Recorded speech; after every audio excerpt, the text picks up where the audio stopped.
तुम्हारा दुख मेरा दुख है, तुम्हारी परेशानी मेरी परेशानी है, तुम्हारी घड़ी मेरी घड़ी है। इन जुमलों के लिए इंग्लिश का ये स्ट्रक्चर यूज होता है your plus noun plus as plus my plus noun. अच्छी तरह समझने के लिए कुछ मिसालें देखते हैं। तुम्हारा दुख मेरा दुख है, यानी मैं तुम्हारा दुख अपना ही दुख समझता हूँ। योर सोरो इज माई सोरो, योर सोरो इज माई सोरो। योर मीन तुम्हारा, सोरो मीन दुख, माई मेरा, सोरो मीन दुख। योर सोरो इज माई सोरो, तुम्हारा दुख मेरा दुख है, तुम्हारी परेशानी मेरी परेशानी है। Your problem is my problem, your problem is my problem. तुम्हारी घड़ी मेरी घड़ी है, तुम्हारी घड़ी मेरी घड़ी है। Your watch is my watch, तुम्हारा घर मेरा घर है, तुम्हारा घर मेरा घर है। Your house is my house, your house is my house. और आखिर में ये सेंटेंस आपके लिए कमेंट सेक्शन में इसका जवाब ज़रूर देना।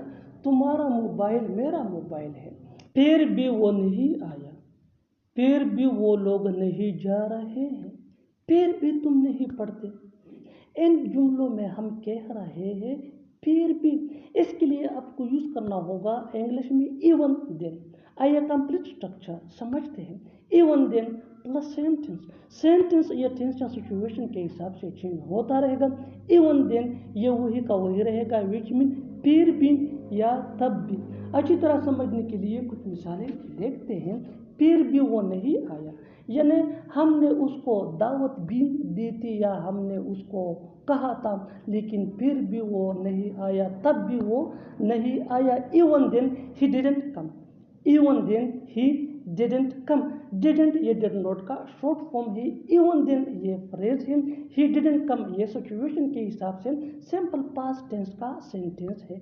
फिर भी वो लोग नहीं जा रहे हैं, फिर भी वो लोग नहीं जा रहे हैं। Even then they are not going, even then they are not going. Even then ये फ्रेज है, दे आर नॉट गोइंग ये प्रेजेंट कंटिन्यूअस टेंस का सेंटेंस है। फिर भी तुम नहीं पढ़ते, फिर भी तुम नहीं पढ़ते। Even then you don't study, even then you don't study. Don't ये डू नॉट का शॉर्ट फॉर्म है। इवन देन ये फ्रेज है, यू डोंट स्टडी ये सिंपल प्रेजेंट टेंस जिसको प्रेजेंट इंडेफिनिट टेंस भी कहा जाता है का सेंटेंस। फिर भी हम कुछ नहीं कर सकते, फिर भी हम कुछ नहीं कर सकते। Even then we can't do anything, even then we can't do anything. Even then ये फ्रेज ही, वी कांट डू एनीथिंग ये सिचुएशन के हिसाब से सेंटेंस है। कांट ये कैन नॉट का शॉर्ट फॉर्म है। और आखिर में ये सेंटेंस आपके लिए कमेंट सेक्शन में इसका जवाब ज़रूर देना।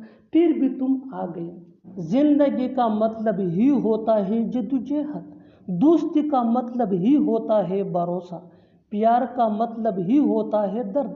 ऐसे जुमले हम अपनी डे टू डे लाइफ यानी रोज़मर्रा ज़िंदगी में ज़रूर बोलते हैं या सुनते हैं। इन जुमलों में हम कह रहे हैं मतलब ही होता है, इसके लिए आपको यूज़ करना होगा इंग्लिश में ऑल अबाउट। आइए कंप्लीट स्ट्रक्चर देखते हैं। Subject plus as plus all about plus other words. अच्छी तरह समझने के लिए कुछ मिसालें देखते हैं।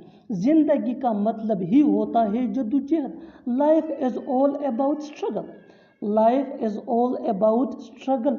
दोस्ती का मतलब ही होता है भरोसा, friendship is all about trust, friendship is all about trust. प्यार का मतलब ही होता है दर्द, love is all about pain, love is all about pain. बिल्कुल हम स्ट्रक्चर को स्टेप बाय स्टेप फॉलो कर रहे हैं। आप भी इस स्ट्रक्चर की मदद से सीख सकते हैं, बना सकते हैं। ऐसे बहुत से जुमले अंग्रेजी जुबान में आसानी say that can be really helpful for you. अच्छी तरह समझने के लिए एक और मिसाल देखते हैं। One more example for better understanding. सियासत का मतलब ही होता है गेम, सियासत का मतलब ही होता है game. Politics is all about game, politics is all about game. और आखिर में ये सेंटेंस आपके लिए कमेंट सेक्शन में इसका जवाब ज़रूर देना। किताब का मतलब ही होता है साथी, किताब का मतलब ही होता है साथी। Subscribe to English page for more advance English sentence structure. Thanks man.